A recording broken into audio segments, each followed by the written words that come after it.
This episode of Skirmish Supremacy is brought to you by Reformation Brewery, the official beer of your game night.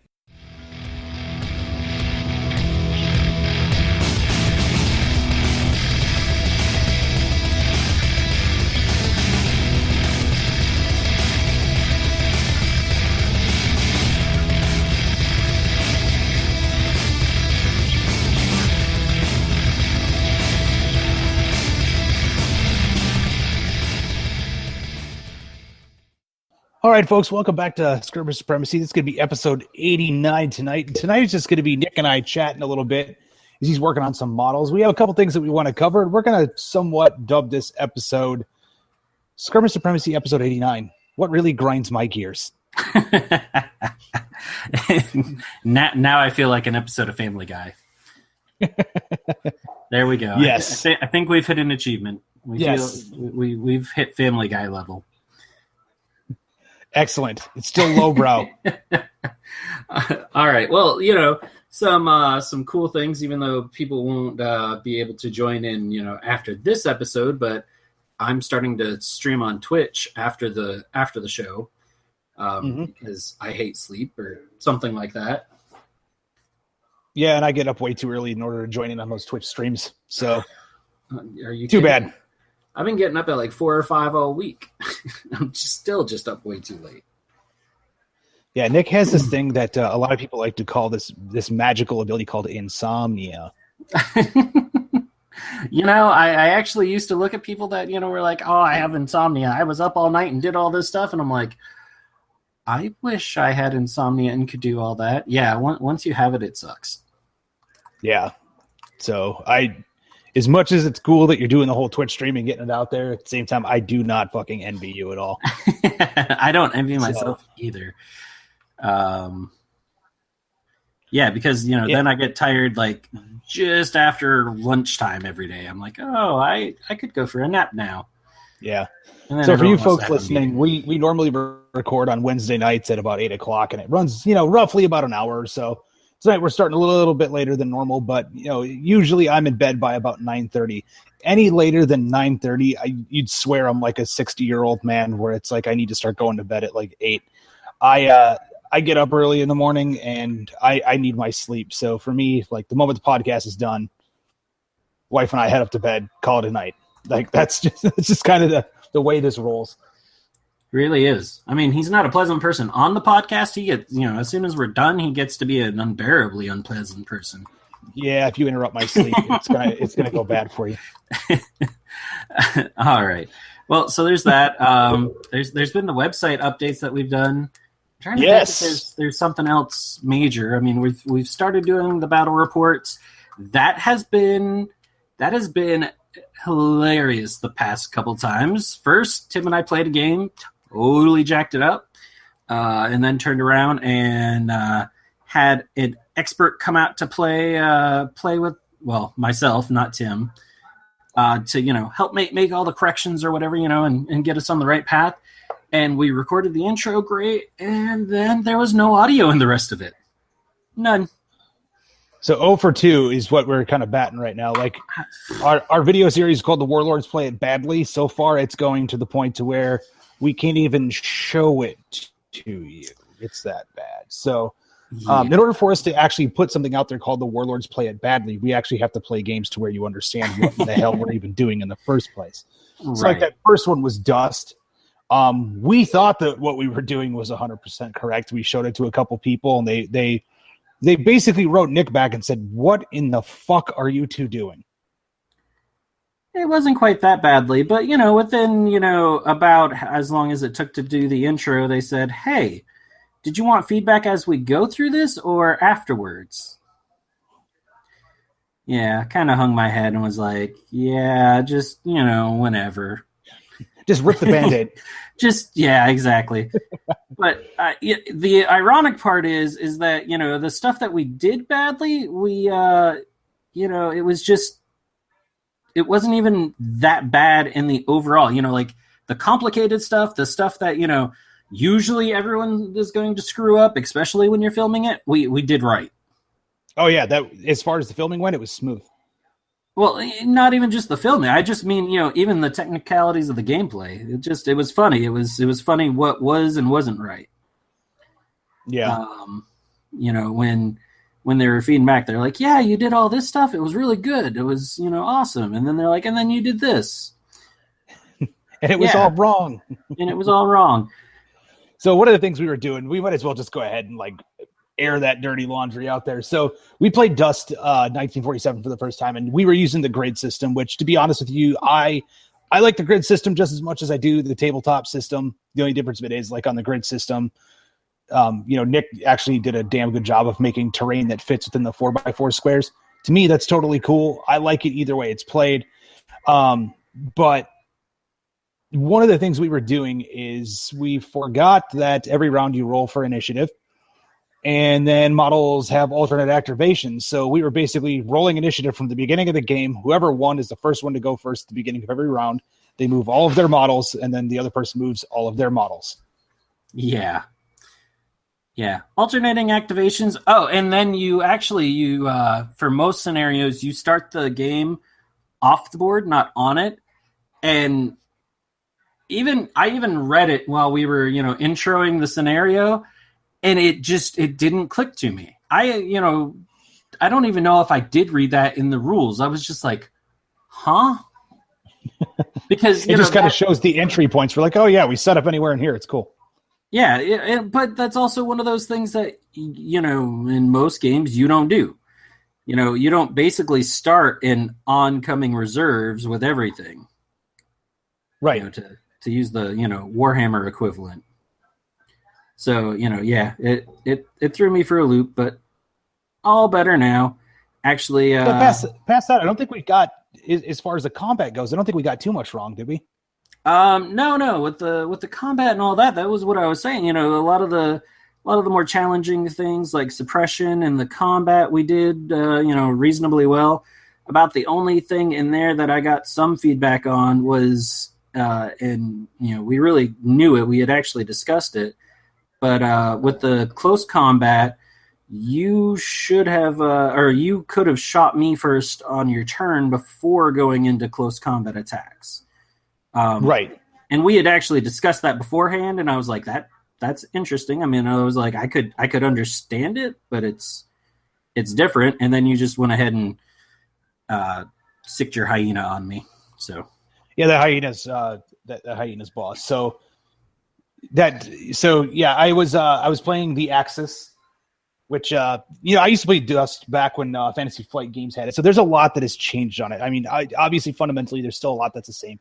But it's also been one of those games I haven't played in a long time. And I actually, before we moved to Georgia, I actually ended up selling off all my Dust stuff to kind of help with a local store charity and whatnot. So, I mean, it went to a good home. It's not like I was just done with the game. It just happened to be one of those things to where, the time I wasn't playing and I was like, this is a perfect opportunity.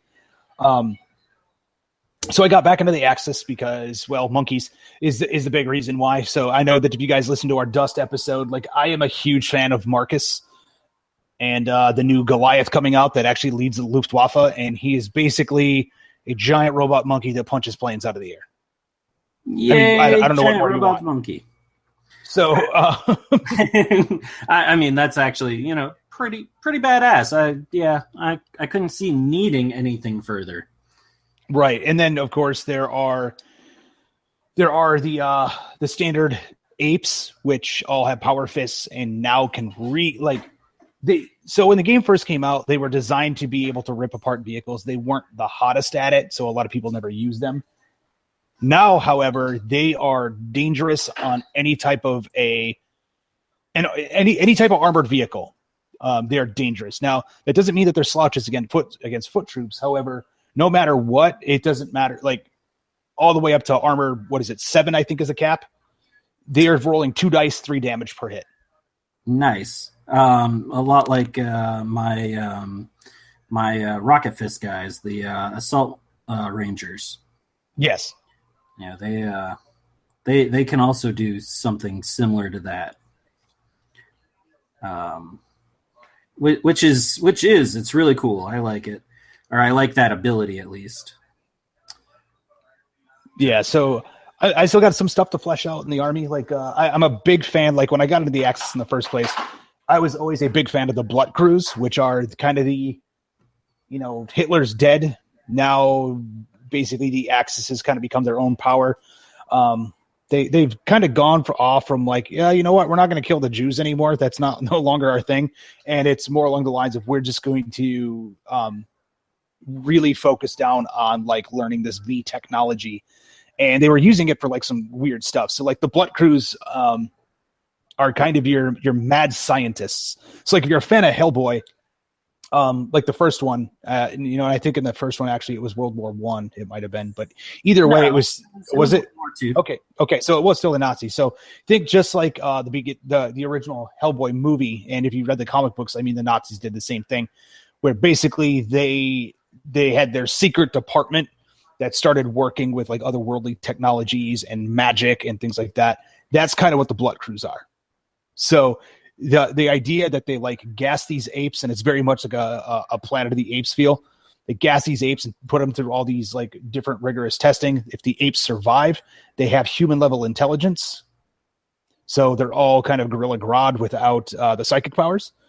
And then if they can survive farther, they actually start grafting weapons to them. So like the apes themselves with the power fists, they no longer have their normal hands. They're actual like robot fists that have been given to these apes. So yeah, they're kind of nasty in that way. And then on top of that too, like they learned how to use the V technology to resurrect the dead. So like they have the zombie corpse and things like that. So and one of their is terrible. I hate Frank. Yeah, I was actually just going to mention him. That the nasty zombie in the game, his name is actually Frank von Stein. So, and he leads a Blood Crews Corps that actually one of his special abilities that if he leads it, like his own special platoon, is that all zombies gain terrifying. So if the zombies themselves kill another unit in hand-to-hand combat, then any other opposing army unit within, I think it's 2 to 3 squares, immediately becomes suppressed. Yeah. And any time that they attack a zombie unit, they have a chance of becoming suppressed. Yep. If I remember that correctly. I'll have to go back and look at it again. But Frank von Stein is a mixture of Frankenstein meets Wolverine. Yeah, definitely. He's got great big claws. And he likes to use them. Right. So, Nick, you actually had a game against Frank von Stein. It wasn't against me. My Frank von Stein's not put together. We ended up playing at Gigabytes against, I believe it was Ray. Yeah, I played against Ray, and yeah, he basically the same zombie style list that you want to run. He's running, and that was fun. I jumped my Rangers in, beat up some of his walkers. Frank came out, gave my Rangers hugs, and they died. But they did their job, so it was a good trade. But it definitely gave me a respect for Frank, which I'd already seen his stat card, so I knew he was good. But still, oof. That and then zombies, basically because they're dead and all that. There's 2 different saves you get. You get an infantry save in the game, and then you can get a cover save, which is better because you're in cover. And zombies, it doesn't matter where you are; they always get a cover save. Right. So, for those of you that aren't familiar with the dust dice, there's 3 symbols on dust dice. There's a shield. There is a crosshairs, and then there's the faction symbol. Normally, your infantry save is they have to roll faction symbol. It's the only thing that'll save them. So when you're in cover, you get to roll the shield or the faction symbol.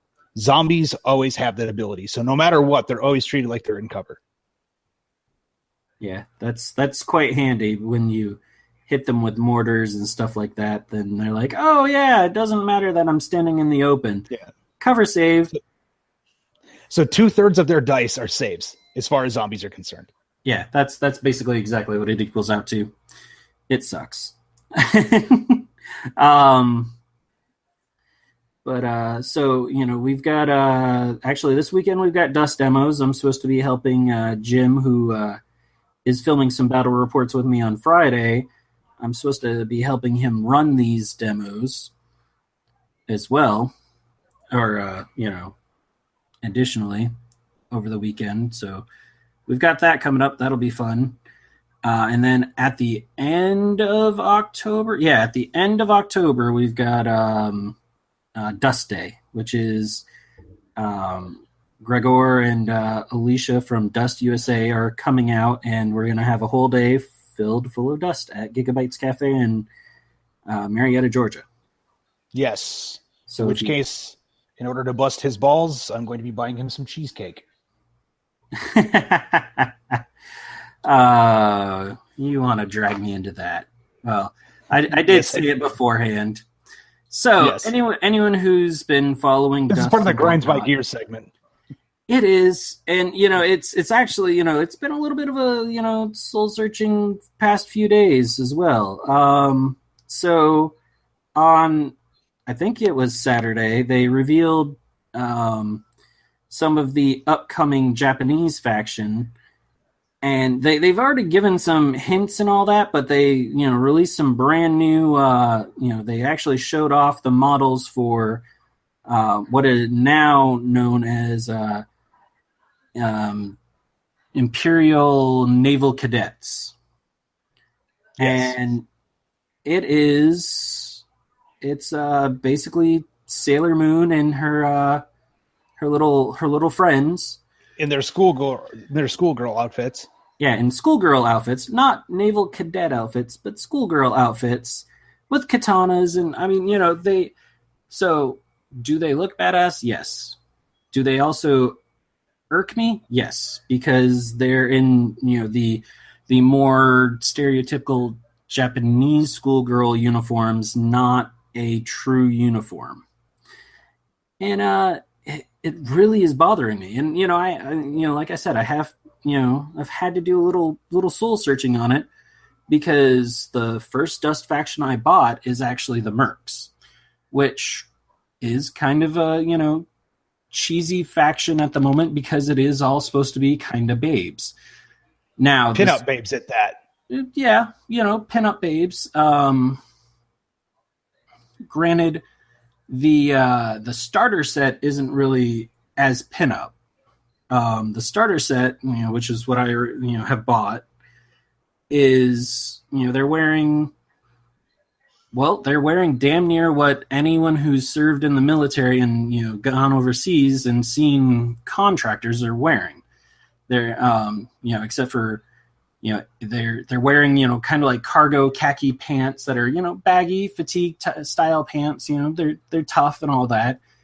And then they're wearing some low cut t-shirts.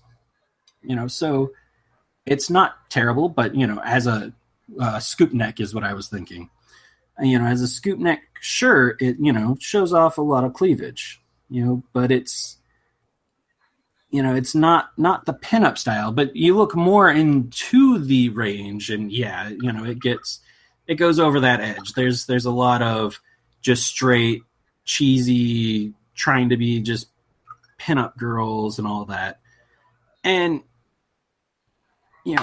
on its own, the HMG is probably the most obvious. Oh yeah, where they're more like in bikinis than combat gear, and that's where it gets me. It really gets me there. It's like, okay, I'm not playing a game to be cheesy. I'm not playing to have somebody in a booby bikini. Right. This is still a war game. Or a chainmail bikini. Right. It's not like we're both 13 and we're just realizing, like, as a whole, sex is as a thing, all that. It's like we want to play a war game. And again, it's not going to stop us from playing. It's just one of those things you notice it and you're like, mm-hmm.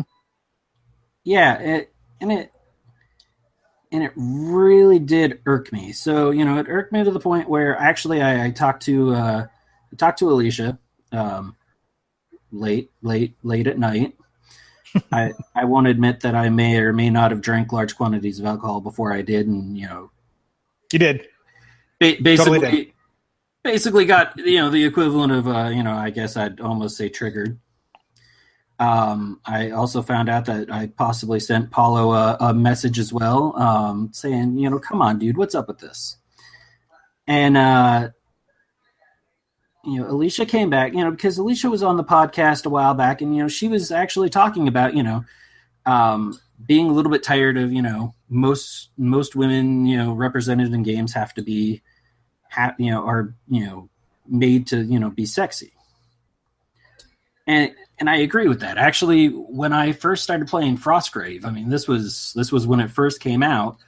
It took me forever searching to try and find a female wizard that wasn't sexy. No, I wasn't naked and running around. Yeah, exactly. I wanted someone that was stately. That looked like she was a wizard, somebody who is in control. I mean, hell, an equivalent, an Aes Sedai from Wheel of Time, something like that. Someone who didn't have to be cheesy to be good. Was their own person in their own right. Now, like I said, it's one of those things where it's like, okay, but I have purposely bought, and I even have some Bombshell miniatures, which they do that sort of thing. And it's like, but what is the difference? Well, like with Bombshell miniatures, most of their stuff isn't that overly sexy, because women are going to dress nice. I mean, guys dress nice, or guys who care dress nice. Women who care will dress up and dress nice, no matter where they are. So that's perfectly reasonable, but I don't want it to be everything. And I think that's the big thing, is that I don't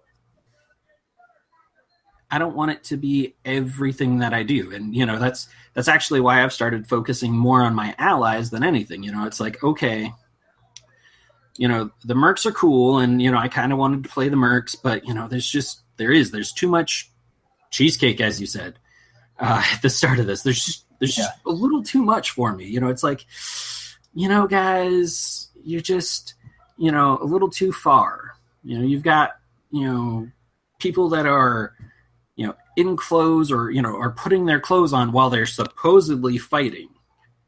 And it bothers me. It bothers me because it's just not what I want out of a war game. Right. I want them to be people. Not right. If you were painting a specific pinup model, that's different. Like that's kind of the purpose of a pinup model, is that it's meant to be kind of cheeky and sexual while they're doing something. But to have a whole faction of pinup models is, if that's not what you're looking for. Right. And, following that up, one of the other games that is actually going to be shipping to me from Kickstarter in just a little bit is Purgatory. And, Purgatory, while a war game, is a slightly different game in terms of being a war game. Or its theming is different.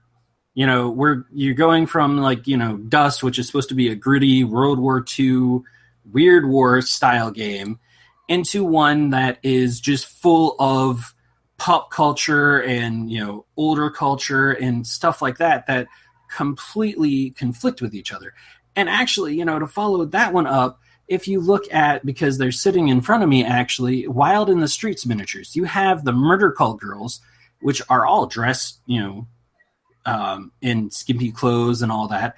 And then you have the goth girls, which, vary. Some of them are, that, kind of sexy goth. Some of them aren't. And then you have some of the punks and all that, and the females in there, and they're not, dressed up, like that at all. But it fits the aesthetics of the people and faction that they come from. And that's the biggest point, is that, really, are you, one of the things that, you could argue with, like the Merc faction is they are like this on purpose. They're doing it, possibly on purpose, but there's a certain point where it's like, okay, low, scoop neck t-shirts and, fatigues, practical. In the middle of combat, you are stripping your clothes off, not practical, unless you're on fire, and then possibly because you're panicking. Right. Where I could agree with you on that, because if you look at the contrast of some of the other miniatures in the line, you really don't have to go much farther. Like the Axis is a primary example of that. Like I ended up, one of the primary leaders that I have is Tina and Hyane, which is she leads the NDAC. So Tina is dressed to the nines in very much like the SS tank commander uniform. Yes, she's wearing high heel boots because, again, we are talking Paulo Parente. He still likes to have a little bit of that pinup look. But you look at the pose on the miniature and everything else about that miniature, you could tell she's in charge. It has nothing to do with her, it has nothing to do with her trying to look sexy or anything else. You look at her and you're like, yeah, she's in charge. Yeah, hands down. There's nobody asking any questions. She's in charge. So you have that look, and then there's a character that's actually in the Luftwaffe. I believe she's Japanese, and I don't remember her name for the life of me. But she's got 2 laser pistols, and she has a flight suit on. Well, so it's like a black. I guess you could say it's form fitting, right? But there's a full mask, so with a front on it and everything else, and it kind of goes back to one of the things you and I talked about a little bit, off podcast, where the idea of the Japanese schoolgirls outfits, in the West here, we always joke about kind of going back to old D&D, when it's we're all, and we keep talking about this as society progresses. We're sick and tired of the chainmail bikini. It's kind of, what everybody throws out there. The Japanese schoolgirl outfit is very much that in the East. That is the chainmail bikini of the East. And so one of the things we talked about is if they were to do these Imperial Navy officer women that are also assassins with katanas, if they were to be wearing form-fitting suits, I would actually be more okay with that. And a lot of people are saying, well, then you're just seeing every curve and yada, yada, yada. And it's yeah, but they're not really leaving anything to the imagination. Now, the only difference with a form-fitting suit is it makes sense for combat purposes. Especially if you're trying to be a very mobile stealth unit, you're going to wear something that's close to the skin so it doesn't snag on anything. It's going to be form-fitting. But at least at that point, it's practical.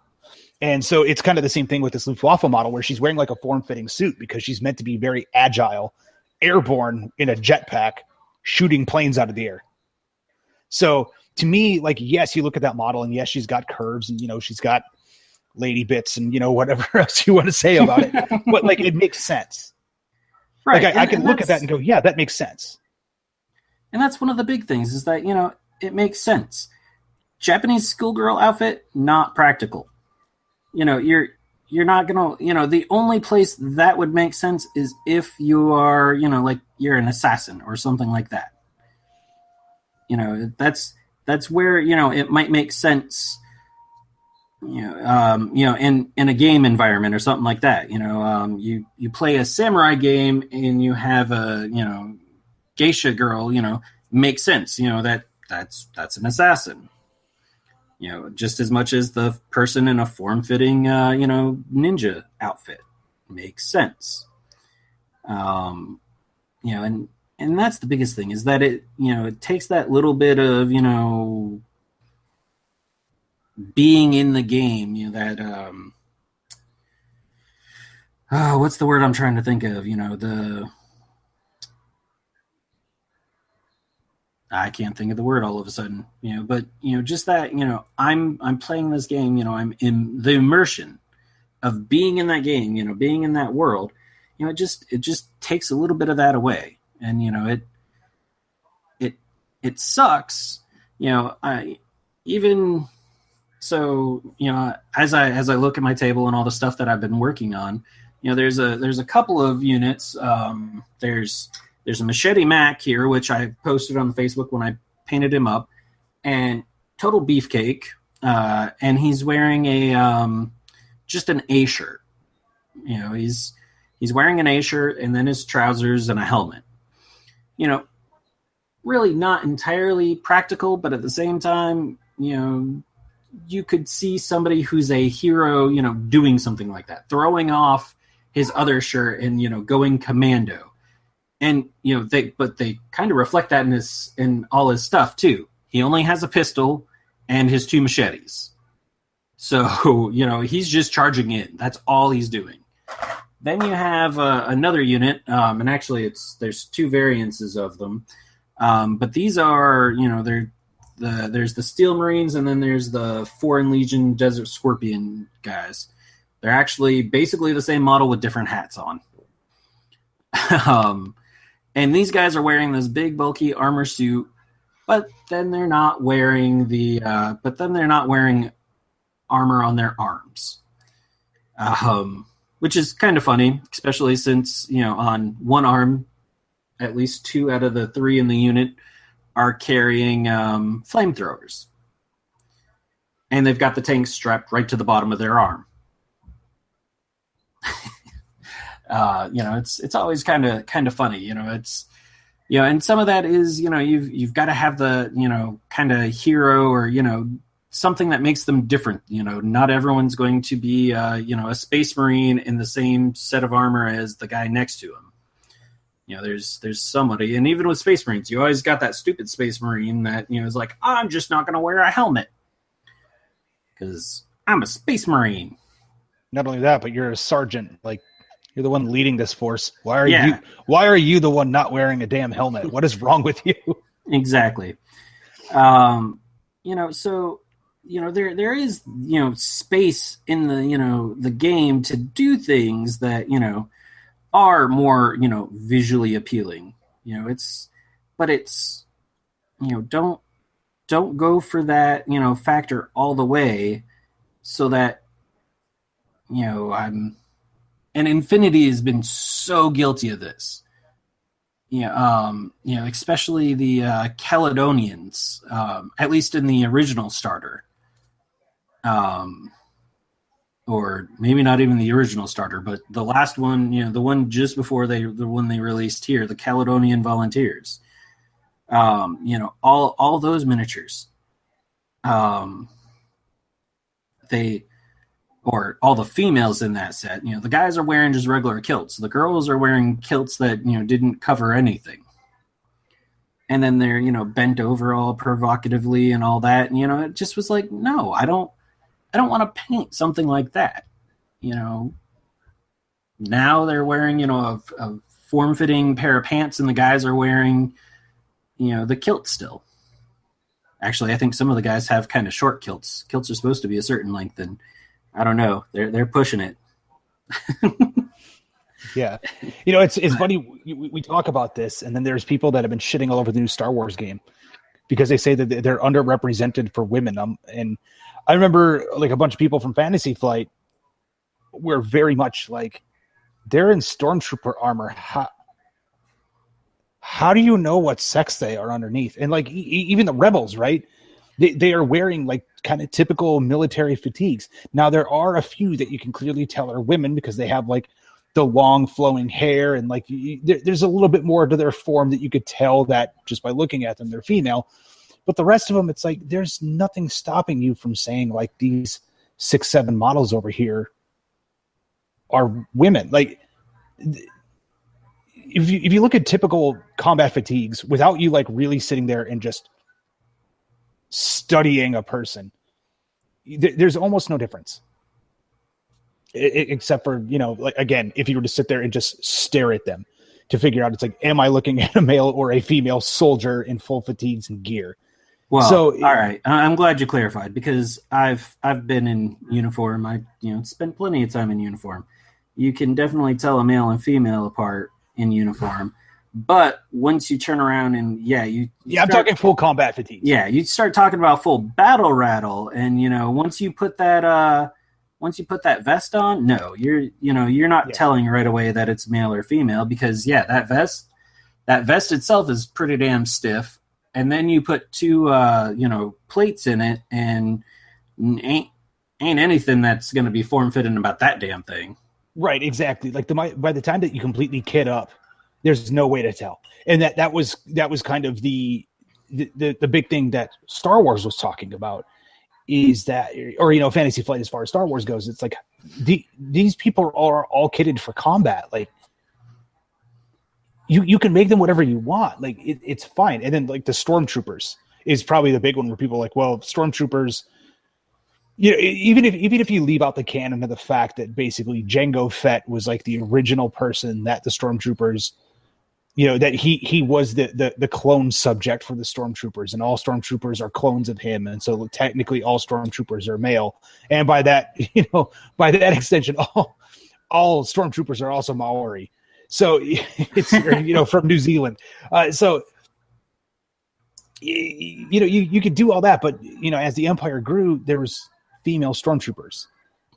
Well, and in full Stormtrooper armor. It's not like they made like boob plates. No, you fit into this size of armor. Like the whole idea is that you're not supposed to be able to tell who's underneath. Right. Well, and there's no reason to try and tell who's underneath between the two of them or whatever. Exactly. Though the one fact in there that I would go not quite is the fact that Jango Fett was the original clone trooper soldier. Yes, he was the clone trooper soldier. Yes, but the clone troopers proved a little too unreliable for the all-controlling Emperor, so he started doing away with them. And by the time of A New Hope, most of the clone troopers, or most of the Stormtroopers, were no longer around, or the original ones. Stormtroopers were actually recruited. Right. So, but again, the armor was kind of made to be. I don't want to say one size fits all, because obviously there's different statures of troopers, but for the most part, like, if you fell within this generic size, this just clamped onto you and you were good to go. Right. It's just an armored shell. It's armor. Yeah. So, and that was even the thing too, is I believe in the box set, they all of the Imperial troops are wearing the same jungle fatigues that they were wearing in Return of the Jedi. And so again, the jungle fatigues, we're talking heavy scarves, like just complete bandoliers on either the waist or the chest, all carrying guns, all wearing the small caps, all wearing fatigue pants. How are you going, without you sitting there and staring at every single figure and really deconstructing it? How are you really going to tell? Yep. You're not, and that's kind of the good thing, or even with the new Star Wars movie, or well, not new now, but the one with Rey and all that, Captain Phasma, everyone was like, oh, but she doesn't look like a woman, which Gwendolyn Christie, when you see her in real life, isn't it the what most people would point to as the most womanly example anyways. Nothing wrong with her, but just that's kind of a fact. So giving her boob armor anyways wouldn't have done her any justice to begin with, but as J.J. Abrams said, as much as people seem not to care for what he's done with movies, he's like, she's a stormtrooper, she's wearing armor, it's armor. Right. It's supposed to be practical. Yeah. And, even going back to, even just standard military uniforms, they themselves aren't designed to, well, generally, depending on which one, are your dress uniforms are usually gender specific, but, your other uniforms, your fatigues and all that aren't designed to be like, oh, yes, you are a woman. Yes, they have female varieties that are designed for the fact that women have, a bust and all that, and are designed to, accommodate that. But it's not, it's not like they're designed to be form-fitting. Right, exactly. So, yeah, that pretty much, I think, covers that aspect of the grinds my gears. I guess we'll go ahead and touch on that other one. So I may be a little bit more ranty on this one.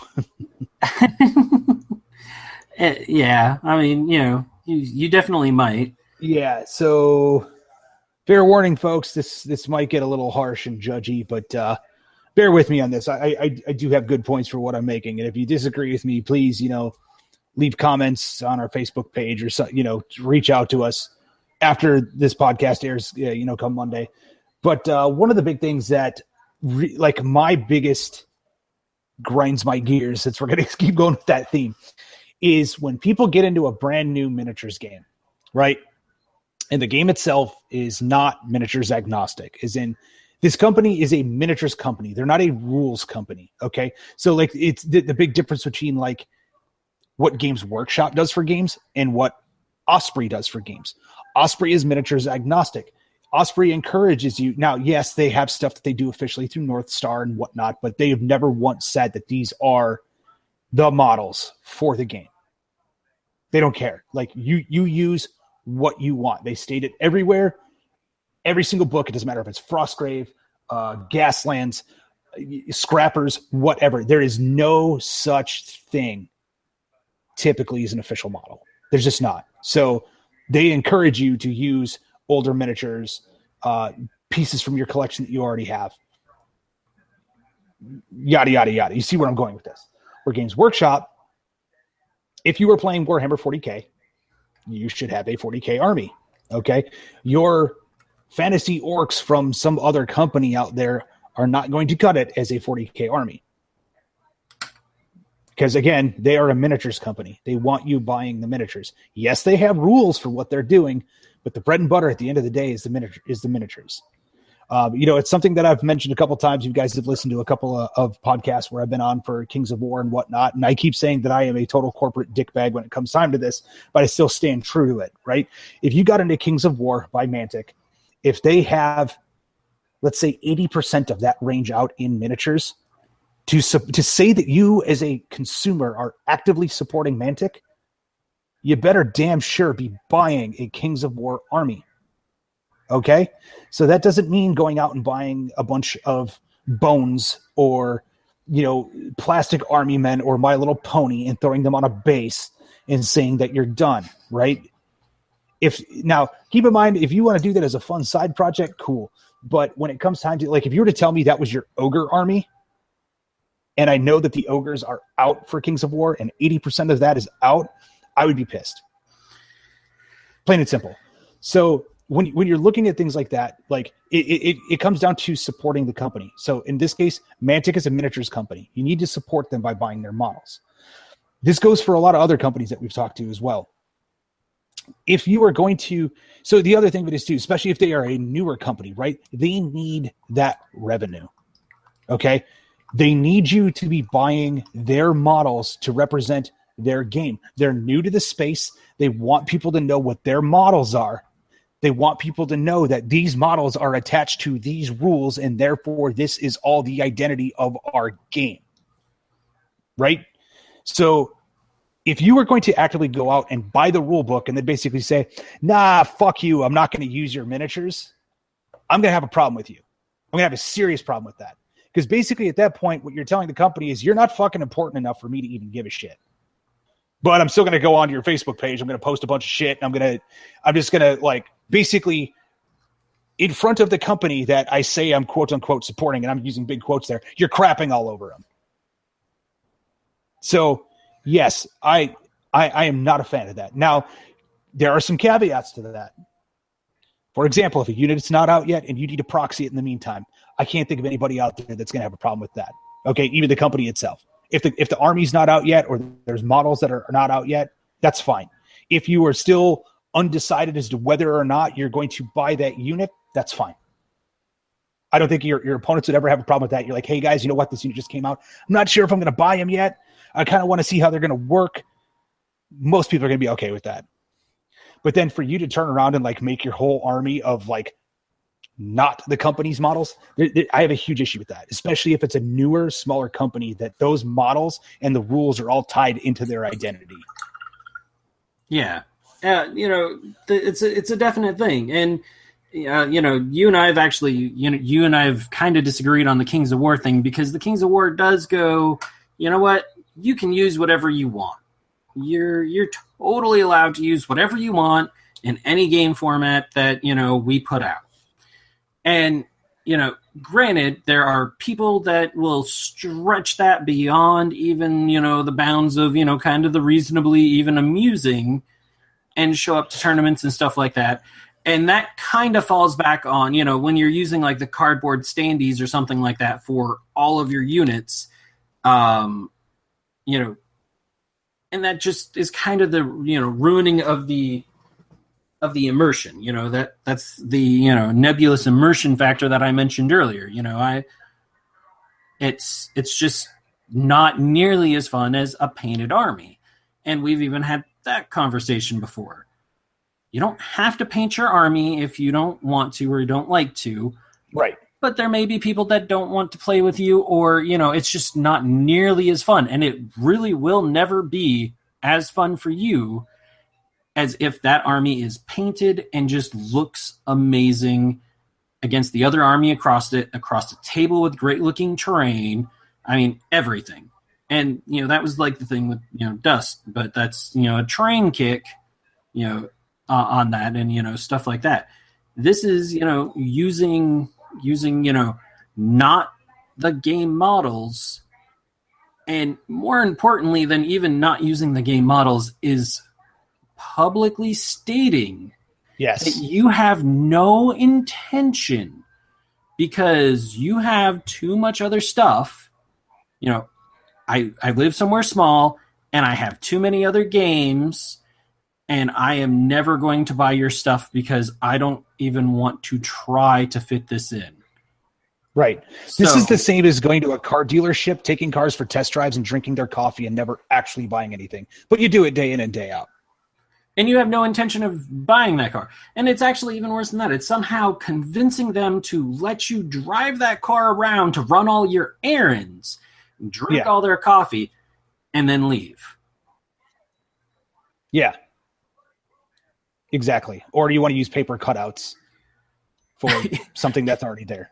Yeah, or you walk up to the car and you go, I really like this car, and you wrap it in paper and you write a diagram and you're like, all right, I'm just going to slap this around my car because I have no intention of ever buying your car.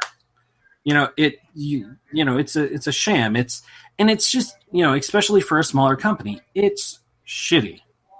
Yes. I don't care if you are absolutely in love with that game because I don't really feel like you could be in love with it.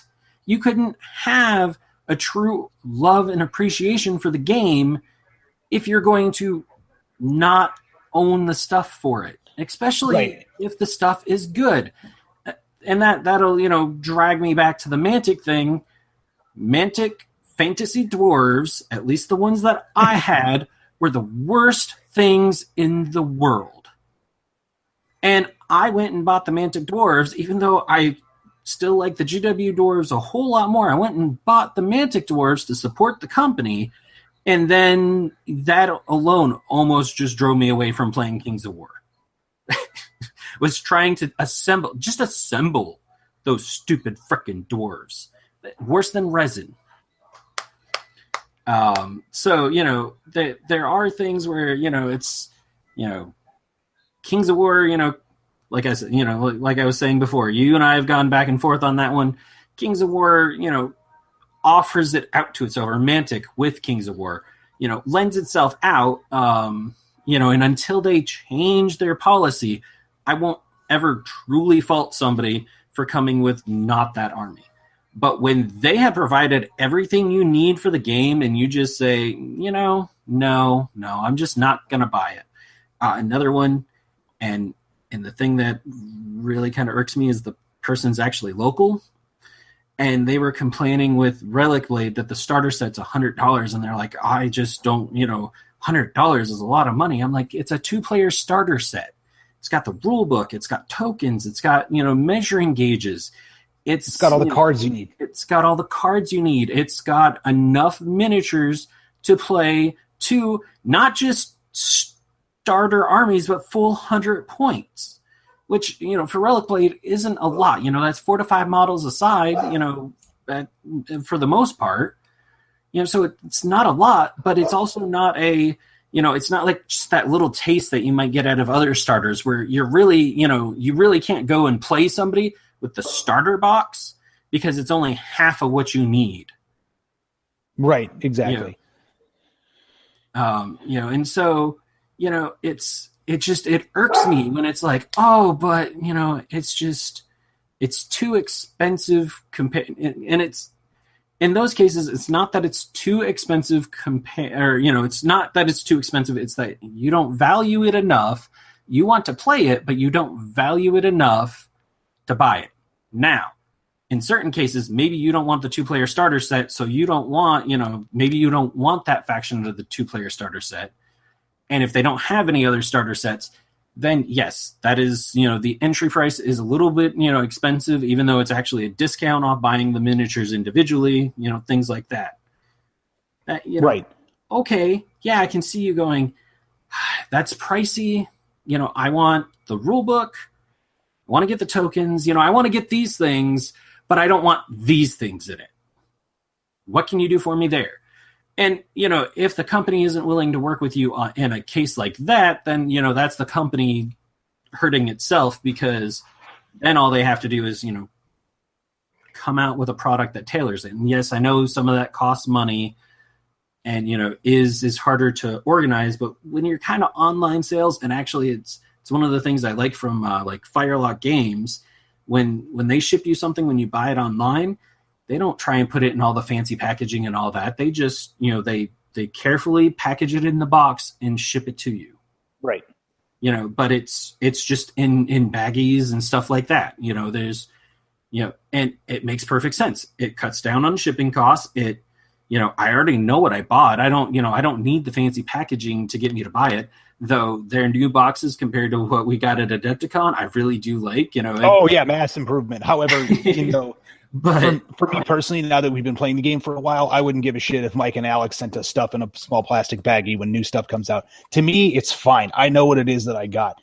Exactly. But for stores, like putting it on a shelf in a store, I completely understand it, and the packaging is beautiful. And exactly. And, that's where it works. And, that's the same thing with, like Relicplate. Sean is a one-man operation. He's not in a lot of stores. He's in a few, and you don't need that fancy packaging to sell your stuff online. And so in his case, I hope that if there was enough demand for just this starter or that starter, he would be able to figure out a way to accommodate that without without hurting himself, basically. Because he is a one-man operation and he is an indie operation, so... Right. And so this conversation kind of stretches as a whole, and I know people are very divided about this. I don't give a shit. It's still my view. Like your local game store, right? If you want to keep playing there, you want it to stay open, you have to buy there. Okay? Oh. You want to keep going, you have to buy there. Plain and simple. This whole, like, I'm going to quote-unquote, big quotes here, support your game, but I'm never going to buy anything from you. That is the same as going on eBay or Miniature Market or any other heavy discounter online, buying the shit cheaper than what the store gets it for on their retail cost, and then walking into the store and telling everybody in the store, including the staff and owner, where you got it, and you have no intention of buying in the store, but you're still supporting the store. It's the same thing. It's a slap in the face. Yeah, no, definitely. Every now and again, there's a deal on something, and possibly the local store doesn't have it. Or I'd say, even though I've bought a lot of other Infinity stuff, I was totally not getting into US Ariadne, even though I really wanted it. And I ended up buying from Miniature Market the starter set because they did have a big discount on it. But then I turned around and everything else, which is multiple times worth of the starter box, I've bought from my local store. Not because I had to, but because my store then had it available, or, had it available. And, now that I have bought into it, I am now buying the rest of it. Even though I could have bought more of it from like Miniature Market for, cheaper, I don't, it was a random kind of, impulse of, okay, this is one of those flash sales that, was a little too hard. But I at least, and, we've also talked about, I'm not your typical visitor to the game store. I spend quite a bit at my local game store. So. Right. So this whole thing, if you guys want another equivalent of what we're talking about, not by saying that you're supporting a company but not buying their products, is the same thing as saying that you want an artist to work on stuff for you and they're doing it for exposure. Ooh, that's to me. You said an evil, dirty word. Yeah, you're damn right I did, because it falls in that same category. You're a piece of garbage. And the artists that you're gonna try to get to work for you are gonna think that too. The art community is gonna look at you in that way. Okay? Because at the end of the day, we're still talking about somebody's hard work, and it is art. Okay? Doesn't matter if it's miniatures, the rules, the layout of the book, it doesn't matter. It is still a piece of art. And if you want this company to stick around and keep doing these things, you have to buy from them. Definitely. Plain and simple. And that is ultimately, buy local if you can, buy local from you can, or buy directly from the company if you can, as long as, you can do that, but buy local, ask your local game shop to get it in, but, make sure that you are, supporting these, these companies, especially if you really do like the product. Don't cheeseball it and go out and, get a bunch of cardboard standees and say, you know what, these are going to be my army because, well, especially because you want to say that, oh, your miniatures are too expensive or this or that. Right. Sorry, it doesn't work.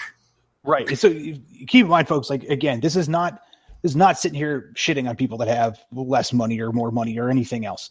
What this comes down to is that in order for a company to survive, you have to support it. Okay. So we understand that people can buy things at certain paces. Yes. Sometimes people have to save up just to buy a blister pack. We understand all that. We're not faulting anybody that does that. Like the arrangement my wife and I have to talk to her before I make any type of a purchase when it comes time to wargaming. That's not a bad thing. That's just the way that everything works for us, especially with everything we have going on. So yeah, I'm one of those guys to where if I'm getting something, it's going to take me a little bit. Okay. I'm not going to go out and I can't just go out and like throw money left and right everywhere I go. It's just because, again, it's going to take me a little bit. Like, my pace is different than some people's when it comes time to buying into games. But I still buy the stuff that's official for the company because that supports the company. I understand that I may, at that point, may not be the one that's filling their coffers, as quickly as some other people, but that doesn't matter. Point of it is I'm still supporting them because, again, we are talking, yes, this is a hobby. Yes, this is something that we all do. At the same time, for these people, it's still a business. They need your money to keep going. So you can't just sit here and be like, oh, I'm going to support you, but I'll never buy anything from you. That doesn't work that way. I will play the game in the stores, and I will show other people to play the game, and this, that, and the other thing. That doesn't help them if other people get the idea of, oh, well, I don't have to buy all this stuff. I can just do it this way because Jimmy over there, that's what he's doing, and that's how he's going to run everything that he does for this. So I don't have to worry about it.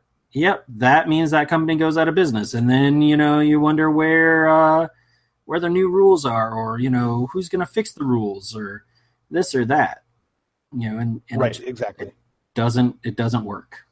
It doesn't. And hey, to go back to Relicplate, I have a model from another company that I use, in lieu of the cleric right now, only because I just like this figure, I don't even know if a little bit better. Really, it's that he's got a blue arm, which also matches what I painted the spirit hammer for the cleric figure. He's got a magical blue arm, so it's just kind of a fun substitution. But I still have the cleric. The cleric comes in the 2-player starter set and stuff like that. So it's even substituting a unique figure isn't always a bad thing.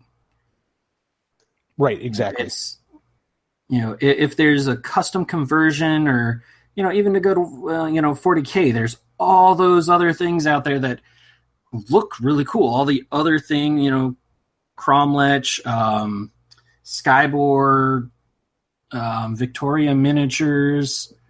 Those are just some of the, a couple of the ones that I can think of first, or, right off the bat. They do make some really fantastic things that you can use to add to your army and stuff like that. But it's supplement. It's, make your army a little bit unique, not be the sole focus of your army or the only thing in your army. And definitely don't buy recast. Oh yeah. Do not buy recast. Oh man. There was this one guy, I really enjoyed talking to him, whatnot, but he kept having these Titans he was assembling, and something got mentioned one day, somebody else mentioned it to him. It was on a hobby hangout. And he was talking about, he bought them from China, and he went on this long explanation of all the different resins they used and how he could tell them by smell now, this one will kill me if I don't get the big respirator out, or, all this and that. And I was just like, so you've spent a huge amount of money on all of these. And, when I was kind of like, well, why'd you buy all China reforged? He went, well, why the hell would I pay, GW prices for these things? And it's that spirit that will kill a company. And granted, right, he himself may only be a drop in the hat, or, drop in the, proverbial barrel or whatever, but enough people think like him, and GW isn't going to be able to make the things they do. And GW has always been kind of in the forefront of badass shit. Yeah. Yeah, absolutely. But so yeah, that's kind of my rant again. If you want a company to stay going, you got to support it. You're not supporting a company by willfully going out of your way to use something else in place of what they have. You're not supporting them. At that point, you're slapping them in the face. You're basically walking into their house without their permission and drinking milk out of their fridge. Ooh. And then not flushing after you pee. Oh man. That's right. I went there. You went there. That's dark. Only animals would do something like that. Exactly. So yeah, that's my feeling on that. So that's what grinds my gears. That's what grinds Tim's gears. All right, so anyone who visits Tim's house, don't flush when you pee and drink his milk. I will murder you, I swear to God.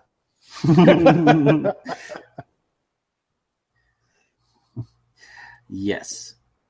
All right, well, now that we've both kind of gotten our rants off our chests, Tim, do you feel any better?